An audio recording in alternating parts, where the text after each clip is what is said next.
And we are now recording. This is a meeting of the Finance, Taxation, and Assessment Committee.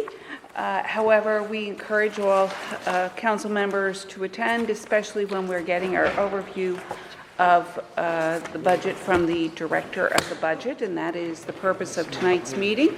We have with us on the council President Pro Tem Conti, Finance Committee members Mike O'Brien and Ginny Farrell, and Jamel Robinson, and then we also have council members Fahey, Igo, Flynn, Johnson, Hoey, Love, and Anani. And in the audience we have our auditor, Ms. Rizzo. Our Chief of Staff has joined us as well. Hello, Mr. Shea. And with that, I'm going to turn the floor over to the Director of the Budget, Michael Wheeler. Thank you very much for being here. Good evening, everybody. I'm going to make this kind of short and sweet, because I know everybody wants to get to the questions as quickly as possible. So we'll do a quick overview of the budget, and then we'll get into the Q&A quickly. It's pretty, from my point of view, it's pretty basic. Really, it's a matter of revenues versus expenditures, and the only thing that's really, honestly, been a lot of things, but the biggest thing that's allowed us to have some success the last few years is the ability to continue to blend capital city funding year after year. So we'll talk about that. Over the past several years, the budget has remained relatively flat. During that time, we have absorbed rising costs of healthcare. We settled 15 contracts, new contracts in my time here. We've had 4% across the board adjustments for white collar non-union employees. In 2017 and 18, the first consecutive budget decreases in at least 60 years as far as went back before we stopped counting.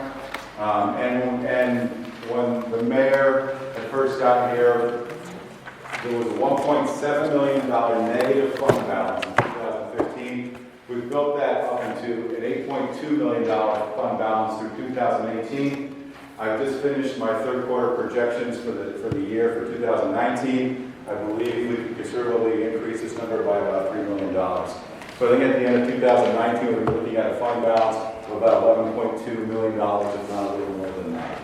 So we have seen significant growth in our fund balance. With that growth, our bond rating was upgraded in 2017 from a negative to a stable A+. That was also in 2018 March as well. I do expect when we have the next conversation, because of our continued success, that will at least stay stable, if not improve. We have engaged with the grant writing organization, which we've secured $7 million in outside funding for various city projects. So we are very active in pursuing grant opportunities. And our fiscal stress score has been upgraded from significant to acceptable. So we've seen over the last couple of years improvement in our overall fiscal stress score. How is susceptible mean this progression? I think susceptible. I think it's susceptible means that if we were not to secure the capital city funding, you'd see us slip back. So we're susceptible. There's not much. We don't. Yeah. So that's why. So I think when we get that made permanent, we'll see that terminology going. We offer this all again. So when you look at the overall size of our budget, like I said, we have stayed relatively flat. We did have those decreases, but when you look over the course of a 6-year budget plan to see a flat line like that, that's definitely keeping control on our expenses, and that's what we're focused. We're also been able to increase our revenues in some areas as well to maintain that. Going back to our fund balance, this is what we've seen since 2014. There's almost nothing in 14. We were in the hole in 15, and we continue to grow that, and we'll grow that again in 2019. Could you go back to that? So in 2016 we were actually 6.8, and we went down. What happened? We would have seen that we had to remove over $1 million in 2017. due to a couple of accounts receivables that were on the books related to the full road management agreement. We didn't receive payment from that, so the auditors had us erase those accounts receivable from our books that were showing as revenues.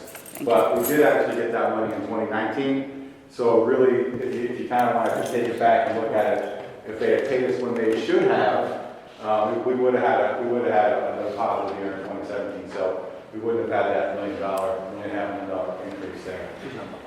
So that's why that went down the way it did. Mostly because of that $1 million happening.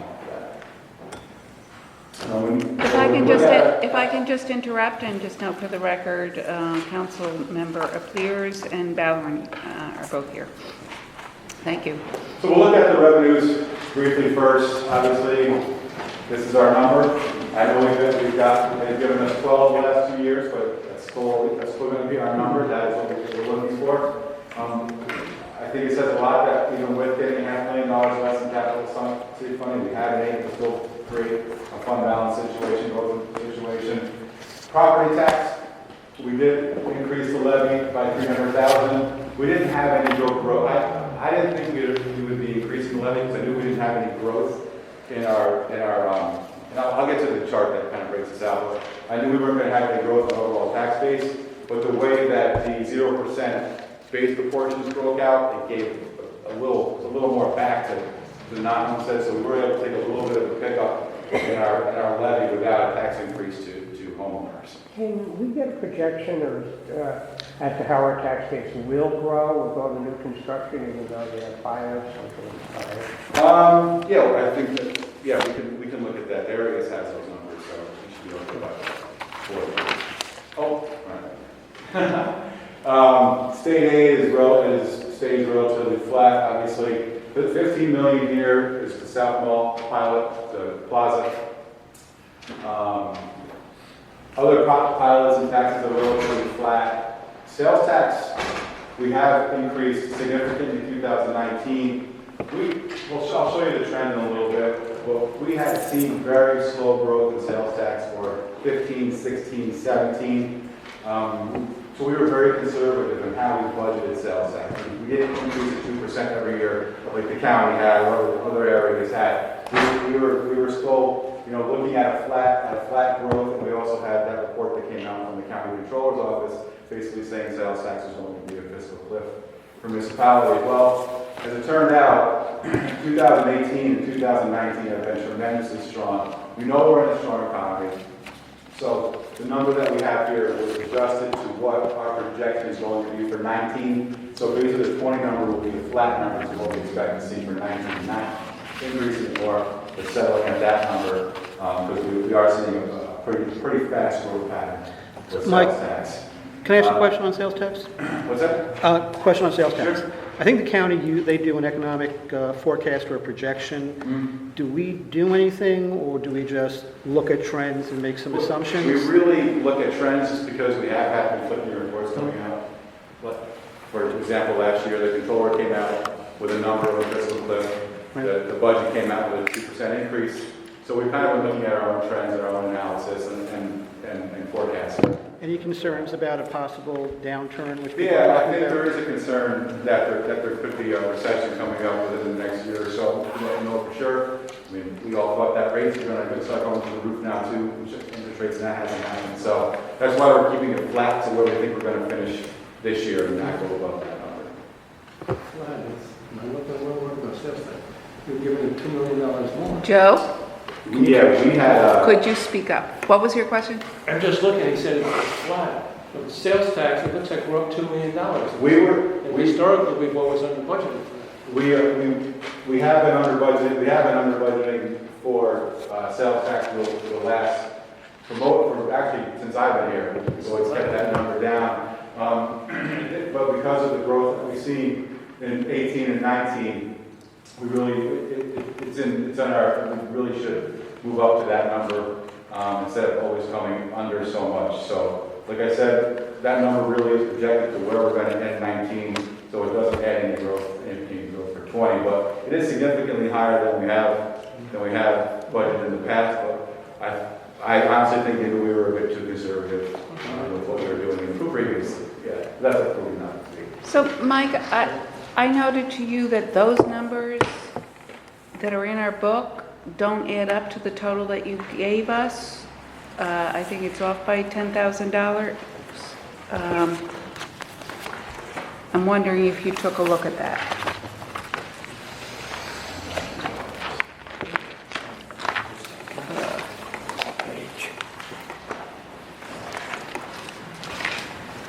Oh, maybe it's not revenues.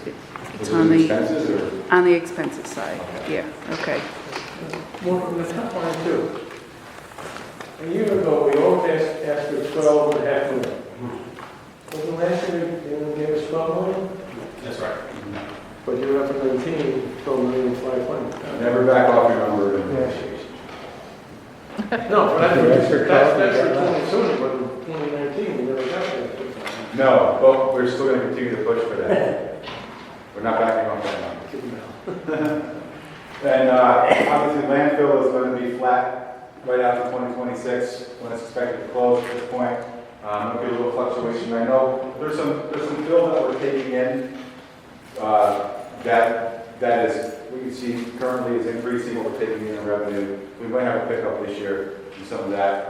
Really have to talk to Joe Gablehouse from DGS, does their presentation as to how much of that fill he expects to see come out with our normal. Yeah, but that, I think, a little bit of that gets subtracted because the increase cost. Right. Yeah, that's, we budgeted about $500,000 for the cost of the recycling. That does get offset by that. And really, so overall, generally, our revenues, other than the sales tax, are pretty flat, and a little bit of an increase in our levy. And you can see it does result in a very slight rate for non-homestead. Really equates out to $85 for $500,000 of property for the entire year. But for homeowners, rates are going to stay flat. And we've seen this in the past, we've shown this to everybody. This is kind of the breakout that we have. When you look at last year versus this year, this is our tax base. You can see that we actually had a little bit, we didn't have any growth to really, that's in that growth that allows you to raise your levy and keep your rates low, decrease your rates. We didn't really have that increase. Obviously, a little bit of a decrease there. But like I said, it was in the slight adjustment right here, putting a little more on non-home that allowed that to break out that way. But really, if all things being equal, we wouldn't have most likely raised the levy all the way. I thought we wasn't going to, but we did have an opportunity to pick up a little bit to help out with minimal increase in the tax rate for homestead. And this is, if you look at kind of where we have been slowly raising our levy over the last several years. We've tried our best to take advantage of situations where we have some growth in the tax base, which allows us to do this, to raise the levy, which keeps rates flat. And you can see how we've had this kind of steady growth going up in the levy. But when you look at our actual tax rates, they're flat.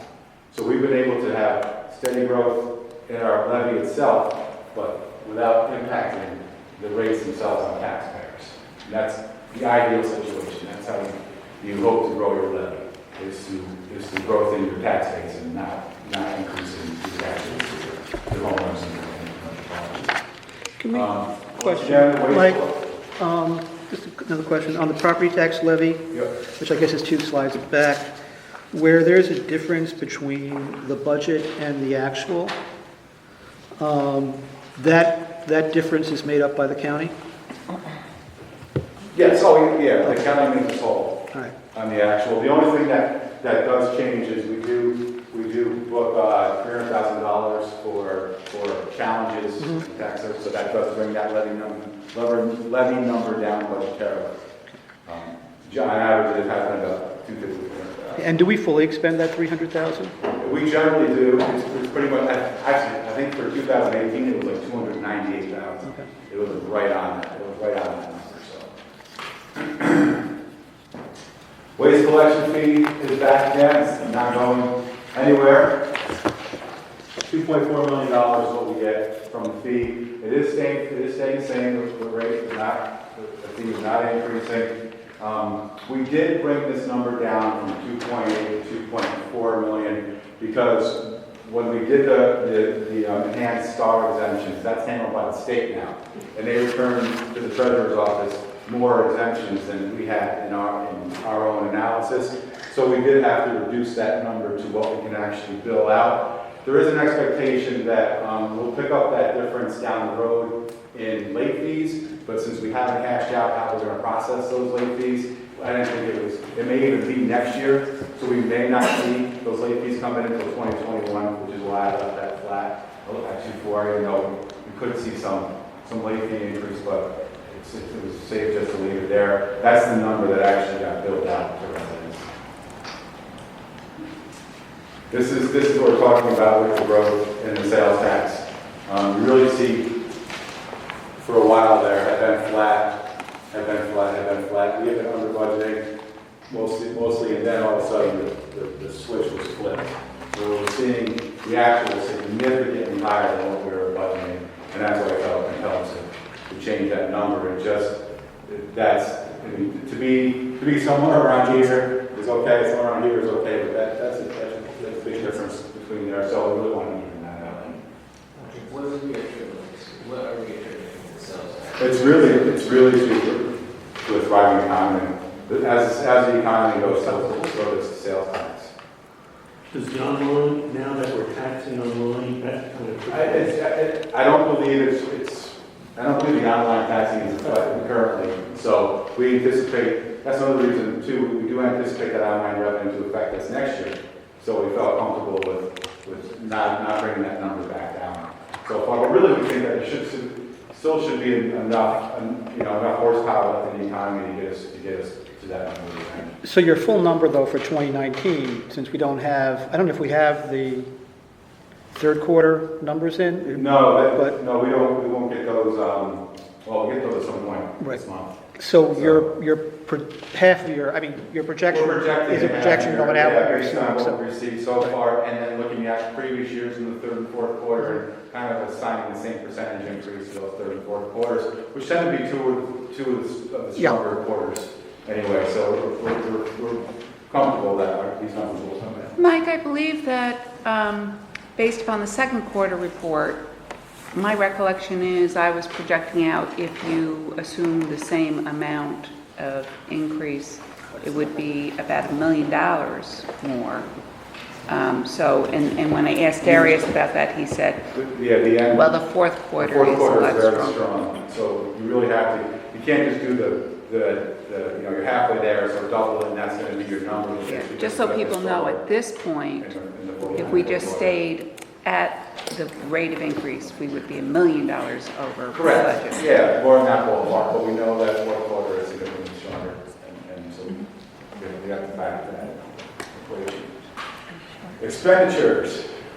We are at $1 million in salaries. We'll get to the slide that kind of breaks out a little bit, but the big increase there is almost $500,000 just for the 2% fire raises. We do have about another $150,000 in the 1% white collar raises. We also, after the completion of last year's adopted budget, we did settle with communication with dispatchers and non-sworn. So that was another 170 in that area. So what's attributed to this, it really has been those contracts and that across the board. How many contracts are settled? Everybody is currently on a contract right now except for police supervisors and police patrol. Every other contract. But all of them are expiring at the end of the year? Or all of them fire. Fire goes till? Yeah, fire is through 2022. But we are currently, once I get through this process, ramping up negotiations, and we're hoping to get most of them signed up by the end of the year.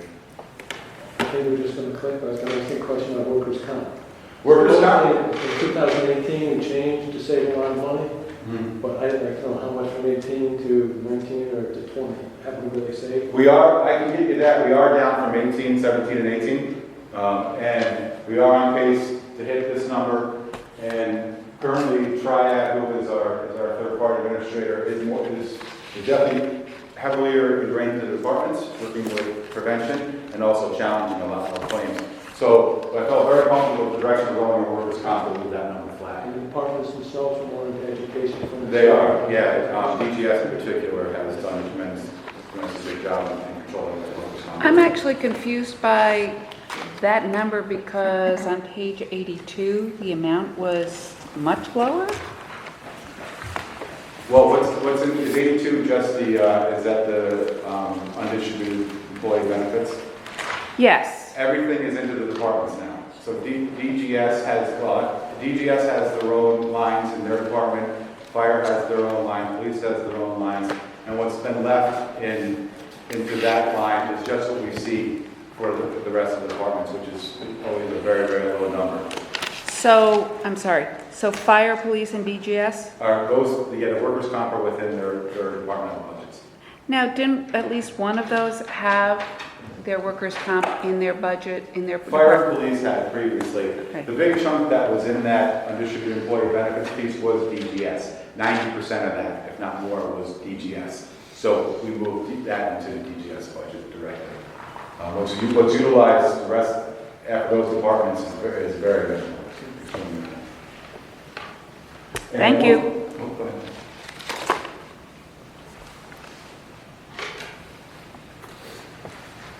She just said thank you. Oh, thanks for the question. So, retirement, there was some growth in their projections. I do think we generally always finish a little bit below in the actuals, in the invoices and what they gave us the prior year in their projections of retirement. I looked at all the numbers, and they didn't overestimate our salaries as much as they had in the past. So I think we'll be roughly close to that number. The reason why we're seeing some growth there is the amortization program is ending. So for non-fire and police, we weren't allowed any amortization amount for this year. So that's a big thing. And there was an increase in the police a little bit.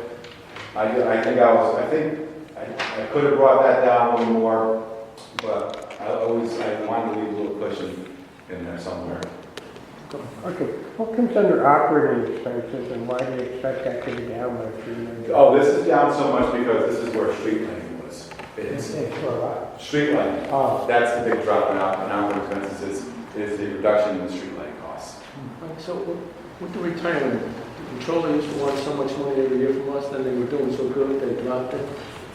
No, it was when the economy kind of tanked, they allowed us to amortize those dollars over time. Yeah, it was a relief program. We reduce your contribution, but over time they wean you off, and this is the time. Yeah, we still had a pretty decent amortization amount for police and fire, just because they're so expensive. But I anticipate over the next year or two those probably anticipate as well. So that number is likely to increase, even though we're getting people on tiers that don't have to contribute as much, and obviously it is related to the market. So as the market goes too, that has an impact. But for the most part, I kind of think that without the amortization, we'll have more years with increases. Are you anticipating we will move to a maintenance contract for the street lighting around the middle of the year? Yeah, and that is projected to be about a $300,000 cost per year. That will increase as time goes on, because these lights will age, and we will need more maintenance. But for the next several years, that $300,000 is the number that was provided. So about 150 is actually in the budget someplace? Yeah, actually, I left it in street lighting because. Oh, you did? The number is kind of a rough estimate, only because I also didn't calculate for a $682,000 grant we're going to pick up during the course of this year as well. Yeah, from NIPA.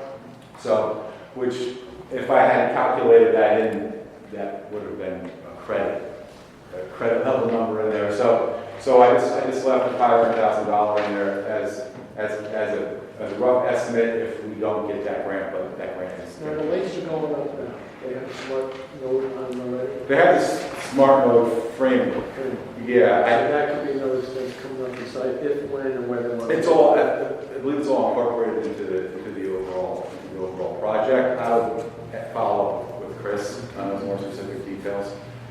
The 500,000 that you have in the budget for street lighting, does that include the electricity, the revised? That is the energy and a piece of the maintenance. Yeah, well, it's not, you're not going over the debt service limit necessarily. What happened last, we would have seen a number closer to this last year, but we converted $2 million of bands into bonds. What that does is that pushes your first payment out a year. So we didn't have to make that, band payment last year, and that's the only reason why our number was down at this level. Traditionally, we are more in this range, so that just came back up to what a normal debt service year would look like. Yeah, we had a one-year It was freebie a kind one-year of. pickup, yeah, one-year opportunity to build our fund balance a little bit. So that's why that was like that. However, can I ask the question now about that? If you look at page 84, 85. If you look at page 85, the last column over of $20.1 million, that includes landfill principal and interest as well as our regular bonds, principal and interest. And then you also have the bands of about $3.1 million. And that comes out to about $23.2 million. And you're listing something significantly less in the budget now for debt service.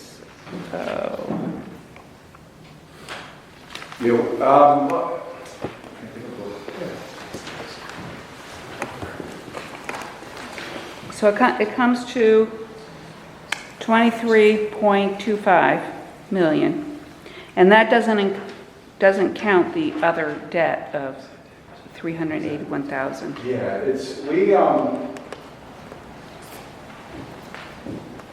we are applying every year. You can find the page that has that reserve number.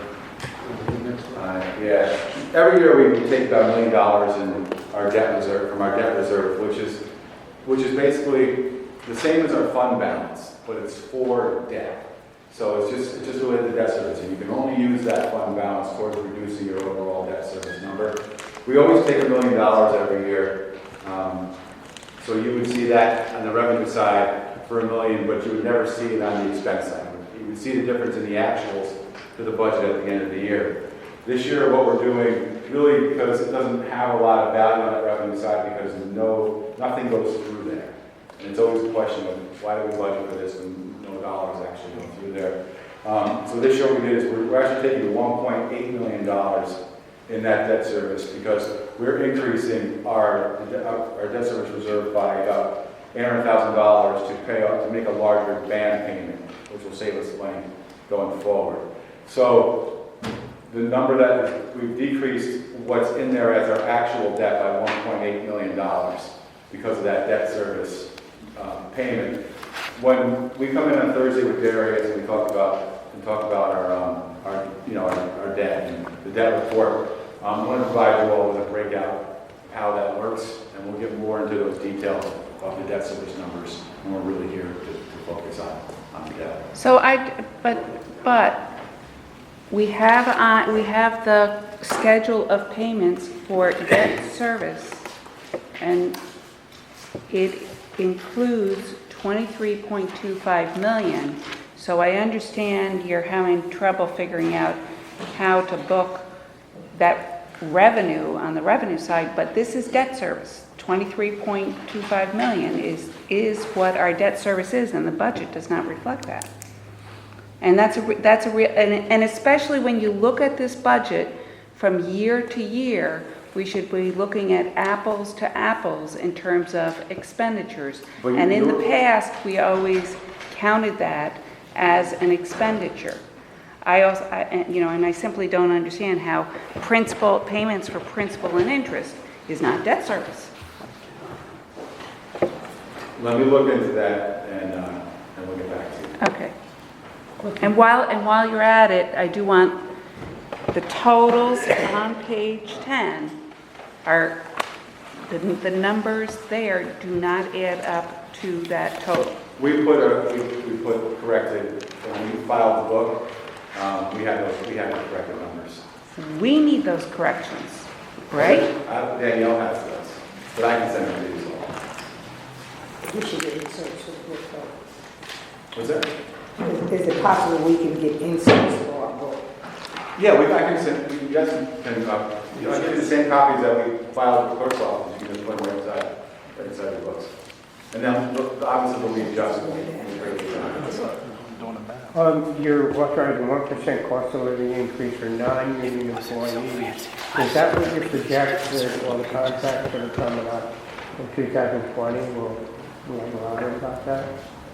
Yeah, we live in a world of ones and twos, so yes, that's kind of the same what we're looking for. I'm sorry, well, Mike, I couldn't hear your question. Oh, my question was, second item, for non-union employees, that he's estimating, he's granting a 1% cost of living increase, but he's saying that she's basically working on the assumption that the union increases will be between 1 and 2%. That's what I Right. understood. But what's the blue collar increase for 2020? Blue collar is not. Okay, so you don't- Yeah, correct. we're going back to the table. Okay. For all the departments on fire. The blue collar increase for 2019, though, was 1%? 2019 was a 2. 2%, and it was 1% the prior year? Yeah, they did a 2-1-2. Most of the unions took 2-1-2. Some of the unions going back further took zeros and 14. And the white 15, collar we and did- took ones and twos. Right, the white collar increase we did in 2019 was 2. It was 2019 was 2. Right, because it's supposed to Yeah. track the blue collar. Yeah, we've done 4% so far for white collar over the last budget. But 2% would be a safe, conservative assumption for 2020? Yes. With all those. Yes. So one of our members was interested in getting a listing of the positions that are non-union. Can we get that? You can. All right. Would appreciate that. Actually, the system spits that out really quickly, so that's nice. Will the system also spit out how many vacancies we have in the police department in one year? Yeah, there's actually a quarterly, There were 70 police officers, like, I don't know, 50. Is that what we're talking about? We're hearing 70? They just had more vacancies. Yeah, I'll follow up on that. there is a quarterly reporting requirement for both police and fire. We have been getting them for a long time from fire. What did you see last time? We have not been getting them from the police department. Just more than they have vacancies in other areas. So 70 might have been, 70 probably included dispatch and non-sworn as well. I heard No, no I people. don't think it's that high still with everybody. We get a bi-weekly update on that in our senior leadership meeting. We do not have 7 officers. So someone not there, I think it's 40, that's. Yeah, we're just on 40 is what we had. And then, the training is still. Yeah, it's only, Yeah. still only 20, when I expect that to go up. Then that's going to be much, it's probably going to be double that. So- Yeah, we're going to be able to train 40, should be 40 minimally if we can get them all, at the 40 in, we're going to train 40, not more. Starting next year. So you anticipate 2 classes of 40 each Next year, coming up in 2020? Mike, how many positions have gotten more than the 1%? I could send you that list as well. I believe it was around 25, Can you provide? but I can provide that list for you too. Okay. So Could you'll give a you, list of the positions.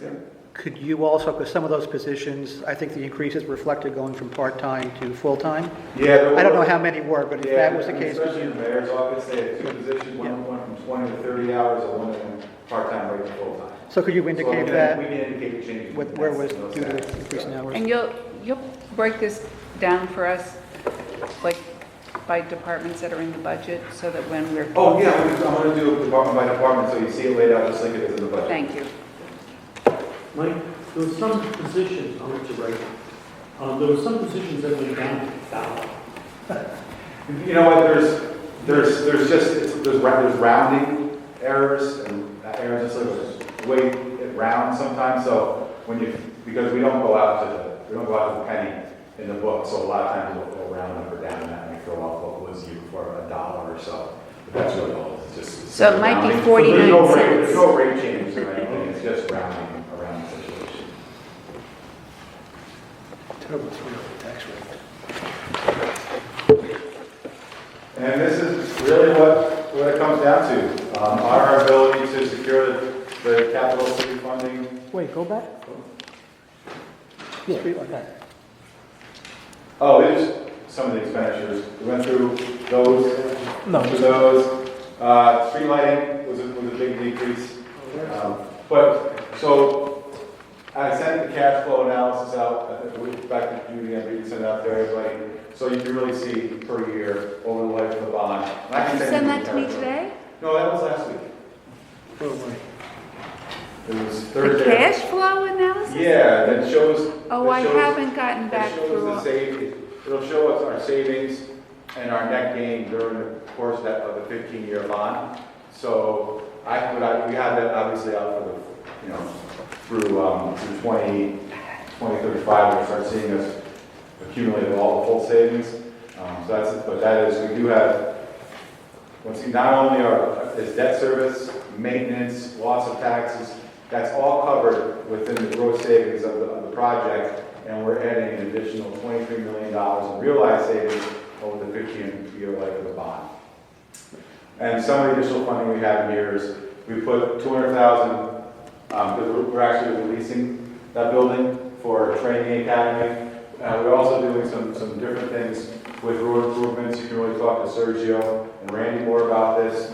The robotics is basically GPS technology. Yeah, it's technology that's going to give us basically every lane mile in the city, we're going to have an understanding of where the potholes are, where cracks are, where there might be sinkholes developing. It's going to give us a real read of the conditions of the roads that we really don't have now. And we're going to be able to take that information, generate reports from it. It's going to really transform the way that we maintain the roads.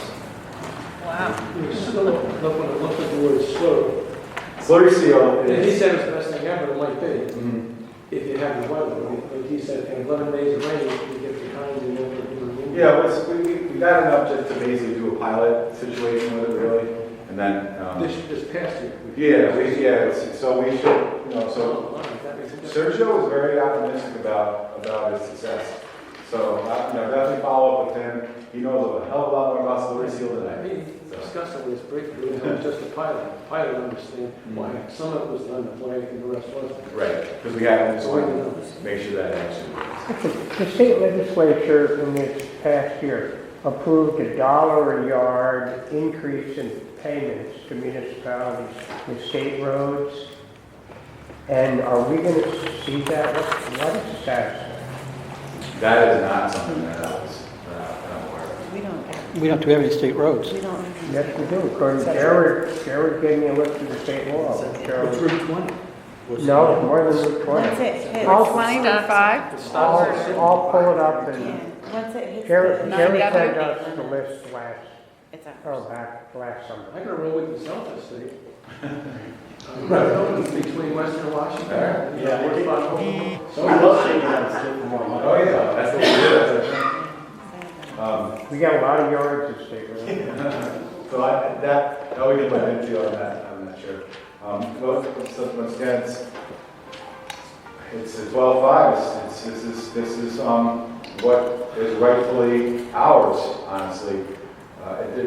Considering how much of our property is untaxable because of the state presence here and a lot of other non-taxable entities, how our population grows by over 70,000 daily, to be given the least amount of aid per capita is remarkably unfair. And once again, we don't ask for Buffalo, Syracuse, Rochester money. We're looking for something that puts us more in line with Utica and Niagara Falls. So that's a number that we've seen has allowed us to settle contracts, to give across the board raises to build a fund balance. So we're very comfortable that once this becomes permanent and we don't have to keep making this fight every year, our path to sustainability will. I'm surprised Yonkers isn't up there. Yonkers was the first one that went under emergency, actually the second after New York City, under emergency financial control. They threw the money with them, but they took word back to it. We can't get it. Probably not. I think that's one of the ones we just didn't really look into when we did the reserve analysis. Yonkers is up towards the top of that list right Yeah. now, and they still, have a lot of financial problems. Yeah. I just want to say something about that. I think it's going to be even tougher this year to get the money because we have the fund balance, the big increase in the fund balance. Well- So I just wonder what the plan is to push even harder. We came as close as we ever have to a multi-year commitment last budget year. As things do, some, things broke apart at the last minute. But we came very close, and we like where we are with the state now. We have a very compelling case in light of all the development happening here on campus. So we're going to engage in that discussion again. They're going to be seeing a lot more of us, and we're going to be much more vigilant, especially in those final hours. As the process of the legislature puts forward their budget resolutions. But there were some things happened, some things occurred last year, last minute that that changed. What we were able to deliver. So, as happens, They're getting out June 2nd because of early primary for years, so they're going to start a little earlier. yeah, we're already started. I got a question for you on the 26%, the other assets and properties. In the past, Full Road Management gave us money, Albany Med, they didn't, but then all of a sudden they did. And the guy got a road named after him. I'm just curious, those pilots, are they still in existence, or do we got to go after them to get them? We have to go after those. Again, the only pilot that we have a current written contract with is the port loan. The other ones we do have to go after. Now, who does that? Is that the council, or is that you guys? That's us. We That's did send, Rachel and I. actually, the day that the budget was presented, the large nonprofit institutions receive invoices from the city. So those were sent out the same day we gave the budget presentation, and then we typically follow up with meetings, and we go about it that way. How did we get it before, Brian? I just want to stay on this for a minute. Was it pressure like in the press, or how did we? It's probably a number of reasons. They certainly don't like reading my name in the press. Okay. You give a man a commission? There were two state buildings built on Broadway. Yeah. We got pilots. We don't get pilots in that every year, but they were one time. I think we got pilots. Two state buildings, we talk about, they don't like your names in pictures. Which state? Anytime in, Dormitory.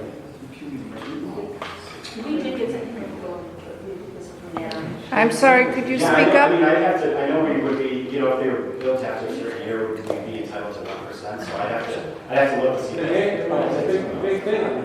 They've been given on the time, so. We might, yeah, or they may, Well, I'd I have to, checked, because when they said we don't get any renewal, they should be, I would think. they should be paying us for all the buildings, that's our. But, I mean, these people started, I hate to see Yeah. it. Yeah, we'll look into that. Mike, so the 19A funding, I know at some point that's supposed to taper down. I don't remember when that is off the top of my head. Is that something that's upcoming? I would follow up with Darius on that. He basically gives us that. We have a few years. 2027. I know it's. Yeah, it is pretty far out. I can send you Oh, it's the, my, okay. I It thought- is- I thought it's it was right- closer than it's that. right in the statute, It's so not you on my radar can yet. go It's up to that section. It's right there. Say that again, Richard, say that again. I said I can send it to you, but it's right in the statute. The schedule is lined out, so I can send that to folks. And that's $15 million a year, right? It is 15 million right now, yeah. Yeah, that's until 2024. Right. 2031. Yeah, we did borrow in the last couple of years. It does taper down after 2031. At some point, at the end, it goes down. It's 15 million flat until then, but the last 2 years, 2032, we have nothing, and then 2031, I believe, it's 1.8 million because of the street that we utilize And I do want to address the argument about the fund balance that we've built up. One of the first questions I ask us every year is, what do you have in outstanding contracts? So we know we have several $1 million in police contracts to catch up. And we're not going to have those kinds of funds in our operating funds, so we'll be using a piece of that fund balance. So, that's the goal. I'm sorry, did you say you're going to use part of the fund balance? Yeah, For it's not 20? appropriate to balance your budget with it, Right. but it is appropriate to use it for one-time expenses. So we would use it to catch up with retro as a one-time expense and then adjust the budget moving forward without the fund balance. But like I said, I do anticipate us being at around 11 million at the end of the year.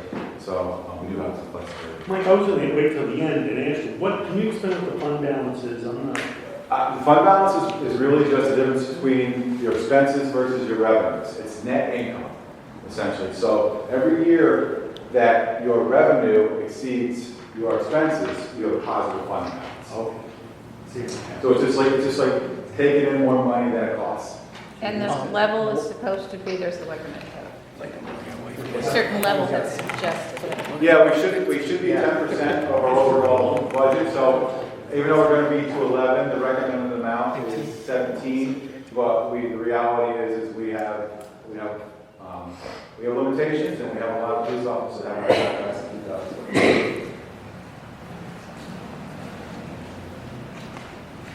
And that's it. Okay, I got it. That was one of my questions. My other question was, I'm taking a lot of heat on the garbage fee.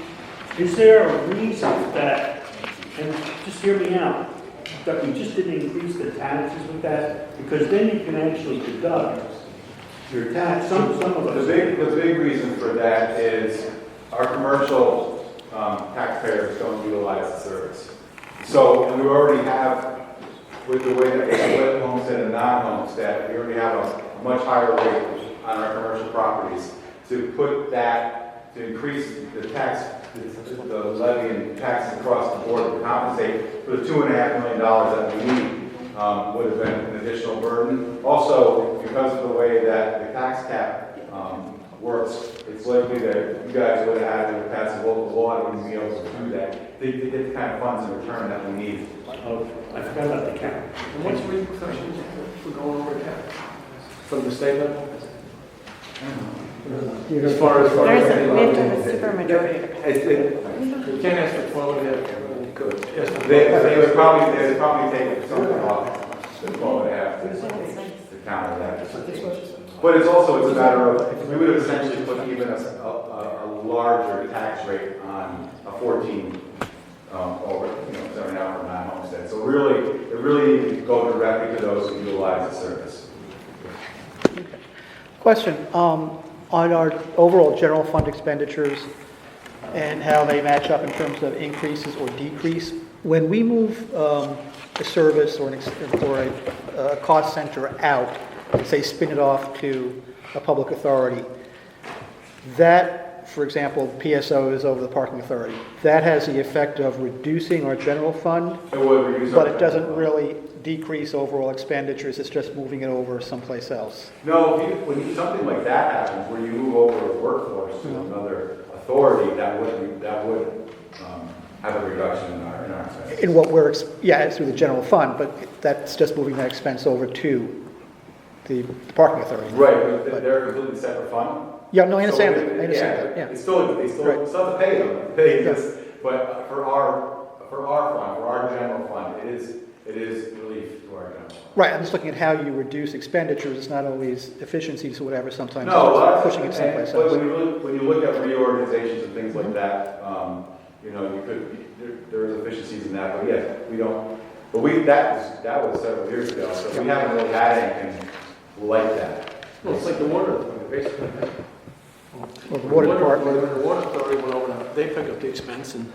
yeah, there's a That's fund, separate. there's a transfer of funds from the water authority to the general fund, Oh, and that's yeah, used to offset. they give us, but that's for HR, for Yeah. IT, for law, for engineering, it's for all those services that the city provides. Right. Because we're essentially a management agreement, is what that is. Just to follow up with Tom's, as relates to the waste collection. Curbside waste collection. Curbside waste collection. Most of my constituents since last year, I've been communicating to them that we're looking at ways to go to like pay-as-you-throw type of initiative. What is it going to look like if we were to actually be intentional about going that direction? What would it cost the taxpayers? So, Depends. that's a loaded question. Yeah. When we do, when the time comes to have that conversation, it's gonna have to be something that we engage the community on, because it's gonna mean different things for different neighborhoods and different communities.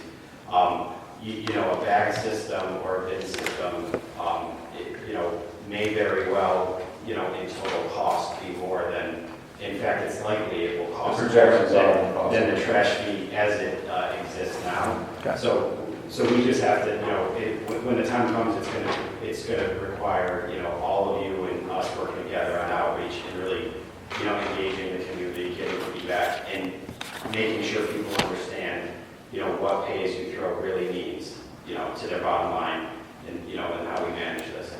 Can I get clarification? We looked at other cities, and the only one that we looked at that did it was Utica. They do it for $1.96 per bag.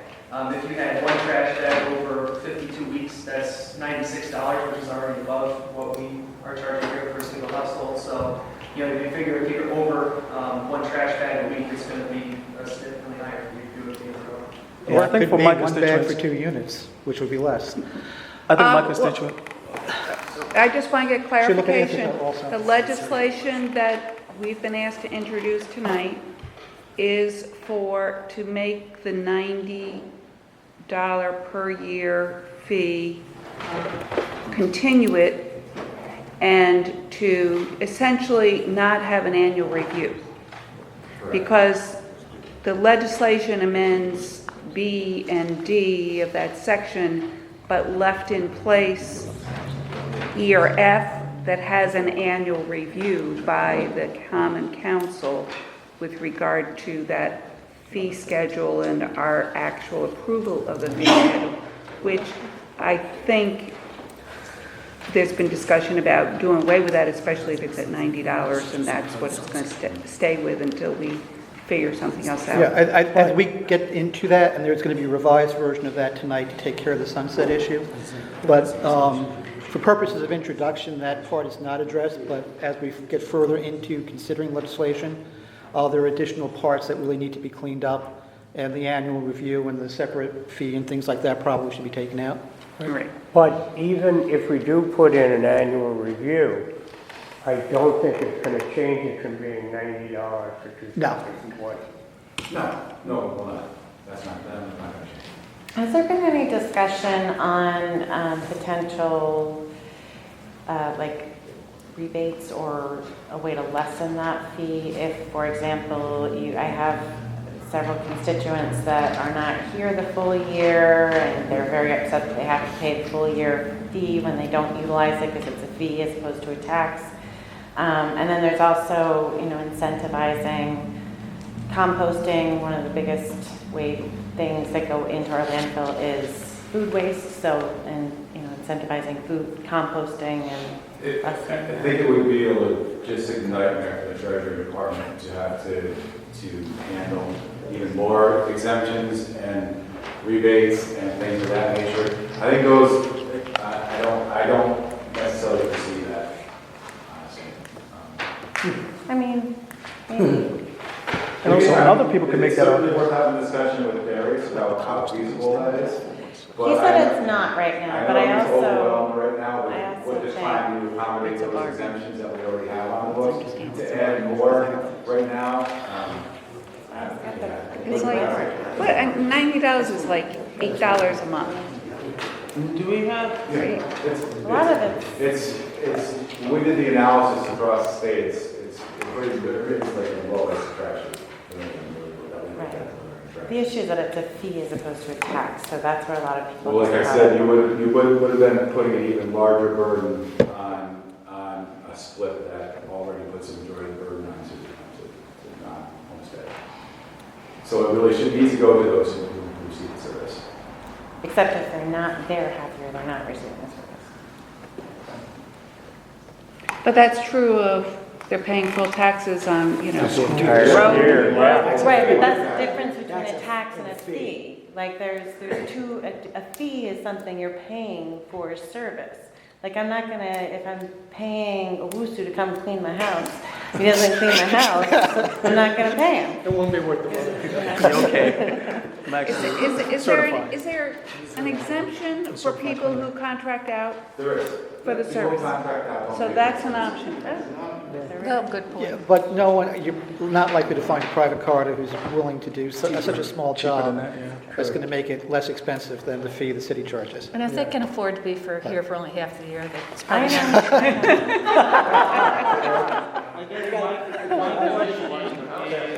All right, guys, Looking beyond. I want to hear the questions. 2026. Do we have any estimates of how much it's going to cost? Because right now, we're not paying to dump. Right now, we're using our landfill. And we've been blessed, some would say, with the fact that the fee, it's costing more for others to use our landfill. But we're looking at 2026, where we are going to have to pay somebody else now for us to dump our landfill. Do we have any estimates of what that cost is and how that will affect this fee, or is that going to be absorbed by general? Legal House, I think, has a lot of that, a lot of those. Yeah, they run a number of scenarios with regard to, you know, there's a general understanding, but we really won't know, you know, until we hit. I mean, the market does weird things, right? We really won't know what that number is until it comes time. Could you? If a tipping fee is to be added, certainly that would affect as well. It's part of the overall cost of a program. So it would have an effect on that. I want to just ask a couple quick questions about the capital budget. One is, why are pedestrian vehicle corridors and pedestrian experience improvements on Clinton Avenue planning department as opposed to DGS or police? And traffic engineering. It really just fell into planning, primarily because planning is the first owners. But I think as far as when we get to the accounting piece of it, we may look at what makes more sense. If we're going to keep it in planning or move it towards DGS. It was really just a way to display it in the book to who has current ownership of the process, and that's why these projects default into planning as far as what's concerned. And one note to where for streets and sidewalks, that number for 2020 should be 3.5 million, not 3 million. Okay, wait. So you just said streets and sidewalks. We have a separate listing for street reconstruction, which is Street reconstruction, I'm sorry, street reconstruction. Yeah, and then It's sidewalks combined. is separate. That's Well, separate sidewalks one. and ADA is combined Yeah. in a separate Correct. bond. I But apologize. you're saying that this Yeah. one is going to be 3.5. That was another thing. And we, So I'm a little confused, What though. I page could have was that on? sworn the mayor said something. 7.5, right? Yeah, the mayor said something about over $7 million in Whereabouts are we, Judy? What- I'm sorry. For the benefit of the council members, I'm on page 87 of the budget book. I apologize. A proposal to invest $7.5 million for continued improvements. Okay, so now the question is, so that's $3.5 million for streets, and there is CHIPS, we have $1.5 million. That brings us up to $5 million. And then there's pavement. Preservation, which is another 2 million. So pavement preservation is that the one that is for like bus routes, or? That's the tip stuff.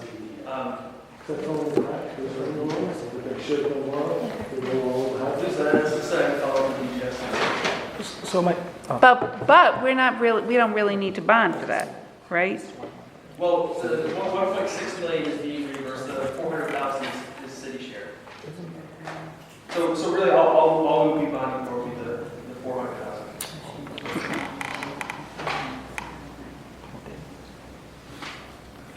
Any other questions about the capital budget? I do want to note, go ahead. I thought I read where Cornwall gave municipality, I thought we got $2 million for paving this year. This year that went in, there's more left over. I'm sorry, I I thought there was $2 million that we received from the state that was coming to us and other municipalities for paving this present year, not going over next year. We were 19 now. For 19, yeah. Specific projects. Nobody- That's not, I haven't heard that. For some side effect, the food is, I just bring on the streets, you know.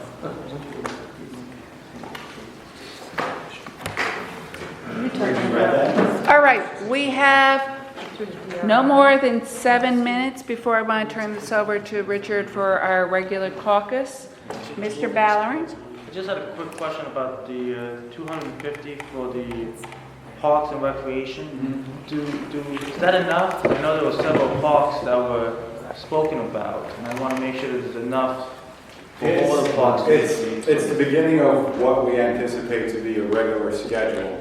So these monies will be allocated each and every year, so that instead of not doing anything for several years and having 17 of them isn't going to happen again. It's going to be a schedule where we'll be continuously doing, 2, 3, 4 per year, depending what funding is available. So that's something that we're working with REC to develop and create more of a regular schedule. As far as more being available, at this point, I don't foresee that. Generally, the funding starts reducing some of that, but that's what we're going to do guys. So I- For the rest presentation as well, they do have some amount from previous bonds remaining for Right. playground. Yeah, there is additional money to what's there based on what's left over in previous ones. So you'll see from their presentation how they intend to allocate that money. So they'll be spending more than $250,000. That's just our new allocation for this year. So I just want to remind, we don't have anything about the bonding other than the ordinances, which is the little proposed ordinances, which are inconsistent with what we have in the books. So we're anxiously awaiting details. We have some of the departments, we have a little bit of details, but we are looking for what, a listing of the accounts. Yep, Nick is putting all that information and send out. And we are meeting with our first department on Thursday, which is fire. And they tend to be, now should be a little bit easier to, work with and know exactly where things are. But I want to get that information to council members. I'll send flyers to Michelle tomorrow and I'll just follow up all the departments. So would you want an update on the status of their old bonds? We want that whole listing, and then each department to be talking about what they're doing with those funds, as well as specifics about the projects.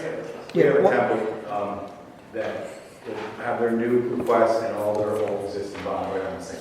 Yeah, and the other thing we're looking for was the bond authorization notes, forms that we're supposed to be getting. Marisa should have this, so she still blows us up to you. I understand that we were under contract. We have with got the group. Very. Right, have they received, have they sent any money for this present year on it? I'm sorry. The grants that we've received, under this new grant money, are they in place now? Have you received any grant money presently for this year? There is grant money that did come in this year. We can produce that list. I'd like to for see you. compensate the money we're paying or whatever, or we do just. Yeah, I know that we reached out to them for that information not too long ago. You had a list of every prayer that they don't secure since we brought it on board. And how does that compare to In previous? about a year. Yeah, it's a lot bigger than that, and then we'll put what we actually cost us for this return. It's pretty easy. Because in the past, we haven't been just in-house anymore, and they seem to be working really good, maybe in the fire, but the police department. The police, it's not, we're pretty much doing all the grant writing through LaBerge, which is the group now.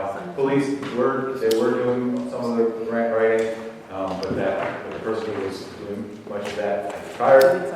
Leah's over there now, but she's doing more of the program side and not the writing side. It's a team effort. Yeah. It's a team effort. Everyone kind of pitches in, but for the stuff, you know, So so for years, the fire department tried it 10 years ago, or something, they don't get anything. It seemed like a lost opportunity. And the grants, I mean, grants too, like especially from the state, they've changed, you know, there's a lot, for our purposes, there's a lot less to work with, especially when you're talking about police and fire. Maybe we should get it. Yeah. Thank you. All right, one last question. Anybody have a burning question? Mr. Conti seems Do appropriate. we do a multi-year financial plan? I have both your financial I plan. mean, at one time that was required by the state, and we did get copies. Is that something that can be shared with council? It is, I just have Is to. it a 5-year out? I have